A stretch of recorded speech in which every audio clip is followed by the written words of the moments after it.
geessuun gara sadarkaa qabachuutti deemaa jira jechuudha. Sirba akka kana haalaan bareeda. Egaa sirba birraa kana fakkaata birraa kan nama jechisiisu daraalaan abaaboon daraaree jira jechuudha. Bakki isaan filatan illee baagiraawundiin illee keelloo fakkaata jechuudha. Egaa birraan gaafa dhufu sirboota jaalalaatu achiin as dhufa jechuudha. Wal maraachiin jedha kun walillee qabattee jirti jechuudha. Ishee maraachites egaa akka kanaan sin daawwachiisaa walitti kanan jiru ani waloodha. Waloo keessan immoo YouTube chaanalii keenya Barrii Miidiyaa sabiskiraayib gochuun dagatiidha jechuudha. Egaa sirbi kun walumaa galatti kana fakkaata.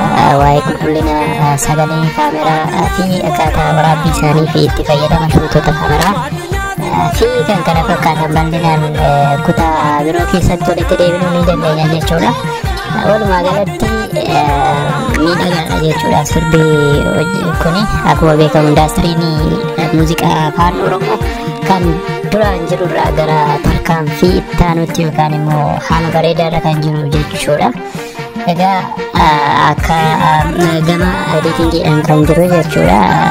Halluu itti fayyadama yookaan immoo color correction isaa daran bareedaadha jechuudha. Yaa hordoftoota kootii isinillee itti bohaaraan isiniin jedha. Xumura irratti mootummaa sirba kanaa linkii armaan gadii isiniin kan jechuudha. Sanaan galtanii argachuu ni dandeessu. Sirboonni babbareedoon akka kanaa argachuudhaaf immoo linkoota irraa fudhee isinii kaa'uun ani hin dagadhu. Isin immoo YouTube chaanalii ko sabiskiraayib gochuu hin dagatinaan isiniin jedha. Galatoomaa horaa bulaa xumura irratti guutummaa isaa deemaatii daawwadha. Nagaan.